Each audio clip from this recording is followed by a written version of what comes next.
అవును. సో రే స్టార్ట్ చేసే ముందే నేను ఒక గొప్ప వ్యక్తిని పరిచయం చేస్తాను. Trust me, is an inspiration to me. నా సొంత నెల్లూరు అమ్మ. Present I'm staying Hyderabad. 7 సంవత్సరాల క్రితం నేను నెల్లూరు అయితే డిస్ట్రిక్ట్ ఒక కలెక్టర్ ఉంటాడు కదా, ఆయన నాకు ఫోన్ చేసి, ఆయన నాకు క్లోజ్ ఫ్రెండ్, ఆయన నాకు ఫోన్ చేసి, సుధీర్ నువ్వు నెల్లూరు వచ్చావు తెలిసింది, ఇఫ్ యూ డోంట్ మైండ్ రేపు నా ఆఫీస్ వస్తావా, నీకు ఒక గొప్ప వ్యక్తిని పరిచయం చేస్తాను. నాకు తెలిసి డిస్ట్రిక్ట్ కలెక్టరే గ్రేట్. ఆయన ఫోన్ చేసి గొప్ప వ్యక్తిని పరిచయం చేస్తారంటే ఆయన ఎంత great ఏంటారు.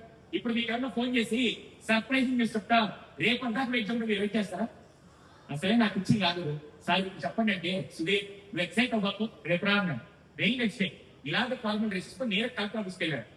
Collector office door open చేయగానే కలెక్టర్ ఏదో పనులు బిజీగా ఉన్నాడు. నేను వెళ్ళగానే హాయ్ సుధీర్ బాగున్నా అని చెప్పి కాఫీ ఇస్తే, కాఫీ తాగుతూ ఎక్సైట్మెంట్ తట్టుకోలేక, సార్ ఇంటికి ఆ గ్రేట్ పర్సన్ అంటే సుధీర్ ఒక నిమిషం చెప్పి ఆయన టేబుల్ మీద బెల్ ఉంటే బెల్ ప్రెస్ చేశాడు. అప్పుడు ఒక అబ్బాయి లోపలికి వచ్చాడు. మీకంటే చిన్న కుర్రాడు బాస్, 6th 7th గవర్నమెంట్ స్కూల్లో చదివే కుర్రాడు. సార్ మీకైనా తెలుసు అతను గవర్నమెంట్ స్కూల్లో ఉన్నట్టే, గవర్నమెంట్ స్కూల్ స్టాండింగ్ యూనిఫామ్ ఉంది, white shirt blue knicker. Yes or no? అంత చిన్న కుర్రాడు గ్రేట్ పర్సన్ అవుతున్నాడని అనుకుంటారా? నేను వెంటనే అతను ఏదో కరెక్ట్ గా పైన వచ్చాడని చెప్పి నా పని కాఫీ అవుతుంది.